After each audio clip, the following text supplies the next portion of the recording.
Why nobody has a personality anymore.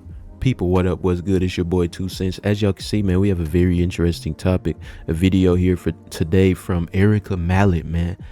Very polarizing title. I mean, y'all, I've been on YouTube long enough. I've been posting on my main channel and watching YouTube videos long enough to know that you're not supposed to take titles 100% serious, right? Like, you have to do things a certain way in order to get, if you want to get views, you have to do certain things a certain way. But understanding that, I feel like that's also probably gonna tie in to what she's gonna be discussing in this video, right? Because the most popular things that we see online, right, the people that get the most money, the post that gets the most attention, the stuff that's talked about the most, right?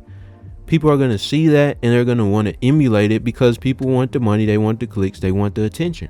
For example, everybody has a Labubu. Why? because it's popular.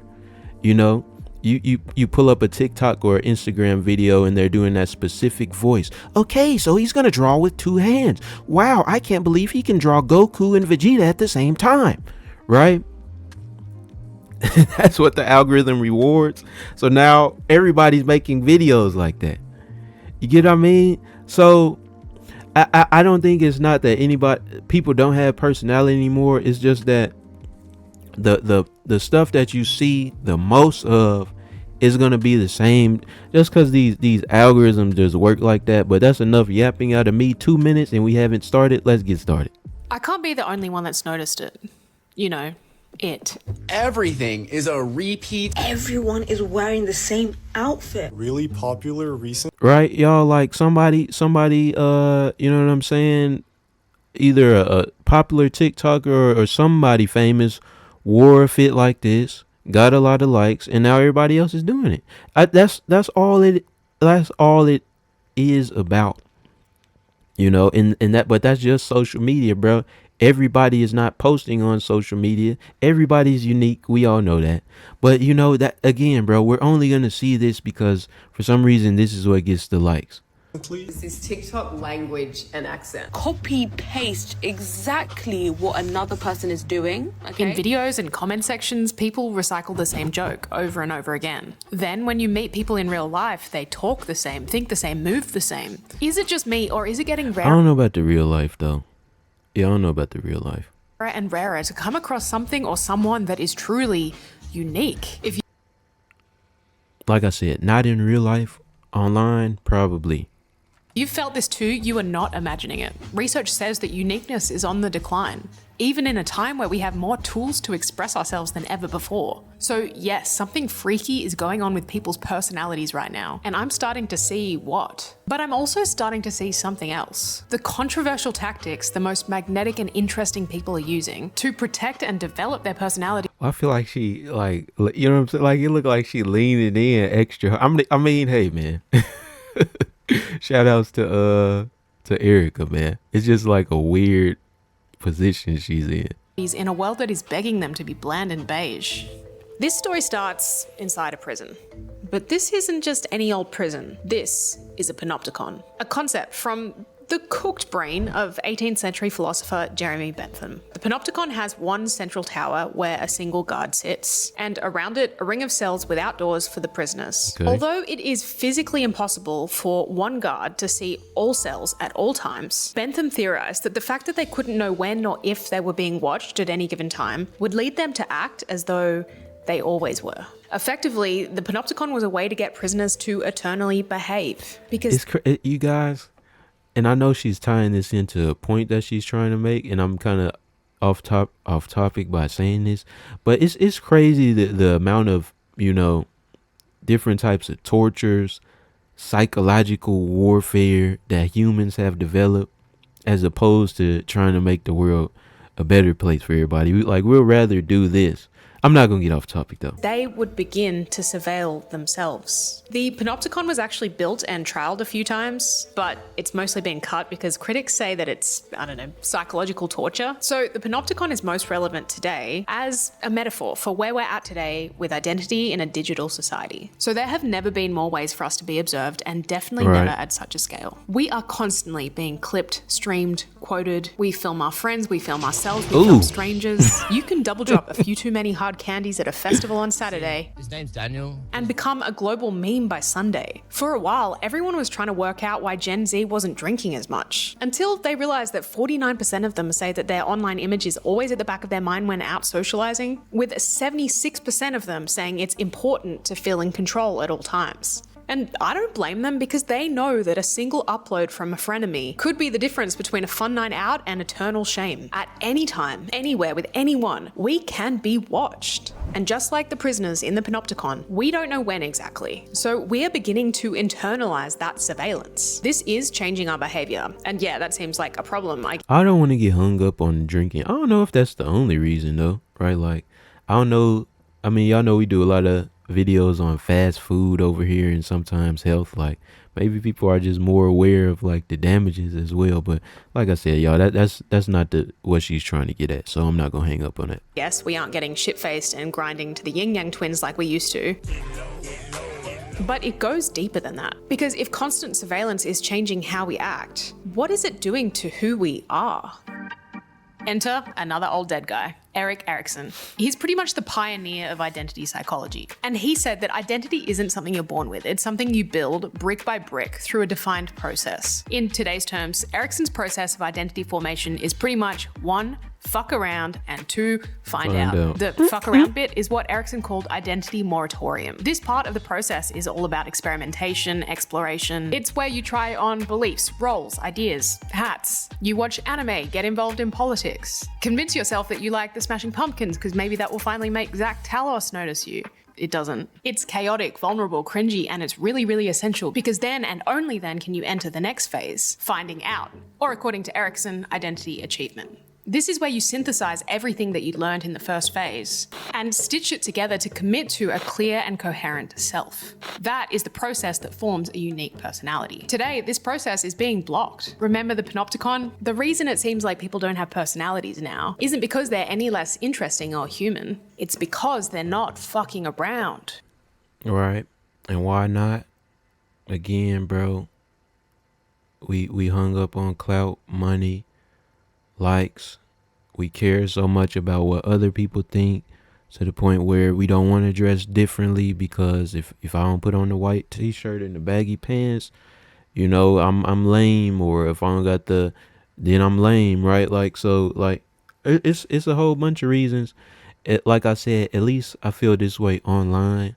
But y'all, I meet a lot of unique people in person, so this could just be a social media thing, or maybe I just have a different experience, you know.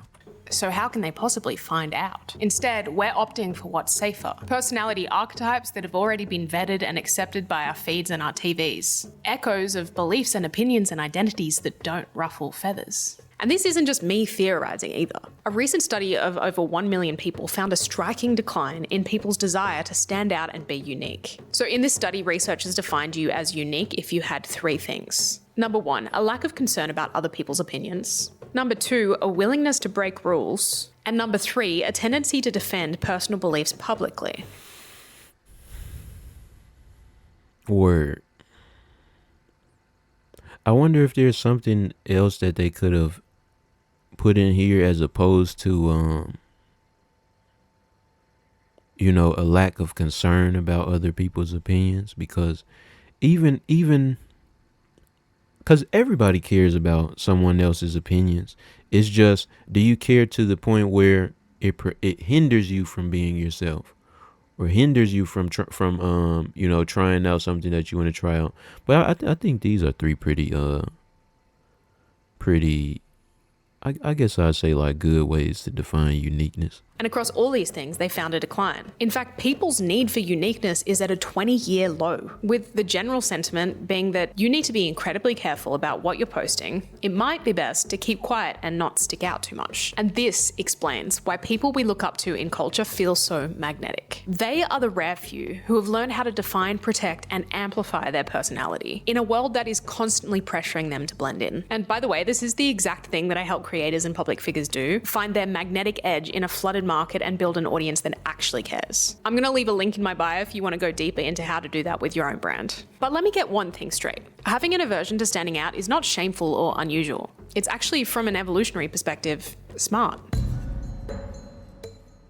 So back in the old cave days, we depended on our community for survival. If we did something that risked us being othered, we could be ejected from the pack and literally die. And so you will find warnings against standing out scattered across cultures. In Scandinavia, this is called the law of Jante. No one is allowed to stand out, to be or consider themselves special, to be different. In Japan, there is a proverb. I was literally gonna bring up Japan. Yeah, man, it's like, yeah, certain cultures, bro, they just like completely deem you as an outcast if you're even a little different. That's why everybody has the same haircut and, you know what I'm saying, like same clothes. That just seems like such a whack way to live to me, but respect to the culture, man. Kui wa utareru, which translates directly to the nail that sticks out gets hammered down. In Australia, it's called tall poppy syndrome, where if you start to think you're too good, a bloke named Damien sends you a DM telling you to shut the fuck up. We as humans revisit this concept again and again because it is wired into our biology. But our brain is running on outdated information. In today's society, standing out is no longer life or death. It explains why it feels so hard and scary. But there are ways that you can override this programming. Tactic number one is to speedrun the haters. So the best and worst thing that ever happened to me is that I used to work in national radio as a radio host. Every morning from 6 to 9 a.m., hundreds of thousands of people would tune in and listen to me talk and play music. I'd often get texts while I was on air, calling me cringe, saying how terrible I was, telling me I was ruining their morning. Piss off, Damien. Obviously at the time it really hurt, but now I look back and it's something that I am really grateful for, because being exposed to such a large volume of people's opinions about me over such a short amount of time gave me a superpower. Y'all, I can't even fathom leaving a hate comment, bro. I know a lot of people do that. It's just like, I just never felt the need to, you know, oh, I don't like the way, I keep forgetting old girl's name. I don't like the way Erica talks, man. I don't like the pinkness about this shirt. Let me tell her to this shirt is ugly and trash. Never put it on again. And obviously if you are the type of person to leave hate comments, like, you're not gonna say why you do it, but yeah, y'all, it's just always been weird to me, bro. I learned like, why are you sticking around to check out something that you don't like? Just click off. How to continue and to try and explore in the face of being watched and judged at scale. And if you want to put yourself out there, if you want to be a content creator, founder, public figure, celebrity, you're gonna get haters.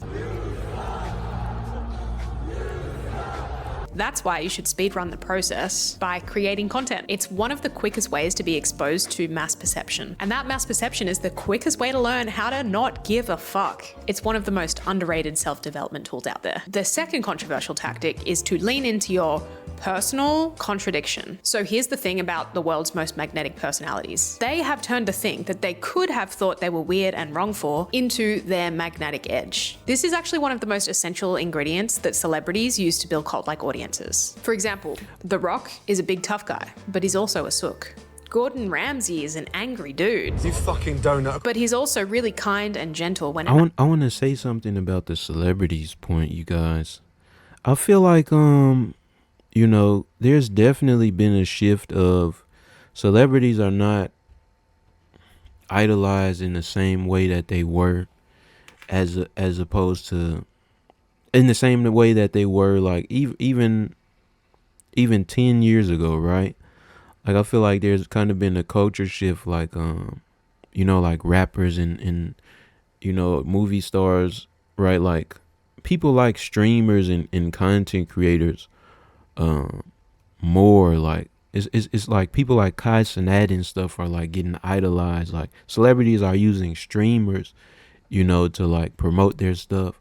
So I understand what she's saying, but I also feel like there's a problem with using celebrities as an example, because people are starting to, what's the word I'm looking for? People are starting to not believe in the authenticity of The Rock and Dua Lipa and, you know, all these like figureheads.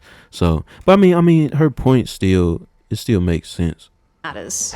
Don't you worry, my darling. Let's start again. Post Malone looks hardcore, but he acts silly and goofy. They all made the thing about them that they might have tried to hide into the thing that they were known for, their iconic contradiction. So if you're a football player but you like knitting, lean into it. If you're a spirituality coach but you swear like crazy, lean into it. These things that society wants to flatten out of you are the things you should be owning to be unique. Now, the last tactic is only controversial because people rarely do it, and that's to intentionally define your perspective on the world. Otherwise, the world is going to form it for you. With this, you can literally sit down and ask yourself, what are your values and what do you believe about those values? These need to be your core beliefs, the beliefs that move you through the world. And to help getting to that core belief, you can use a why chain. This is when you say, I believe X. Then you ask yourself why. Well, because I believe Y. Then you ask yourself why. Well, because I believe Z. Why? So on and so forth. If you ask why enough times, you will get to your actual core belief. Defining your beliefs isn't just a nice to do, it is essential. I have worked with creators from 1,000 followers to 10 million plus followers, and the power of defining your beliefs to refine your edge in the market is insane at any stage. And if you want help with this, because it is hard to do alone, I'm gonna leave some links in the bio.